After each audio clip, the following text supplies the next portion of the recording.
তোমার না রবের সাথে বন্ধুত্ব ছিল? তুমি না মোনাজাতে ফুঁপিয়ে ফুঁপিয়ে কান্না করতে আর বলতে, হে আল্লাহ, আমি তোমাকে ছাড়া আর কাউকে চাই না। তাহলে এখন কেন তোমার রবের সাথেই বিচ্ছেদ? তুমি না তওবা করেছিলে? তুমি না আল্লাহর জন্য সব ছেড়ে দিয়েছিলে? তুমি না বুঝতে পেরেছিলে তোমার আসল ঠিকানা কোথায়? তুমি না মুমিন হতে চেয়েছিলে, ইসলাম মেনে চলতে চেয়েছিলে? ভুলে গেছো? আবার কেন পাপে জড়িয়ে গেলে?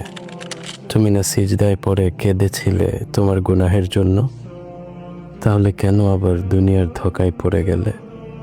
তুমি কি হেরে গেলে তোমার নফসের কাছে? আল্লাহর প্রিয় হতে পারলে না?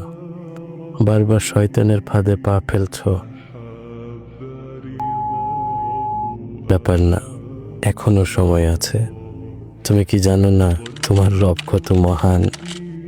তিনি অপেক্ষা করছেন তোমার জন্য, তোমাকে ক্ষমা করার জন্য।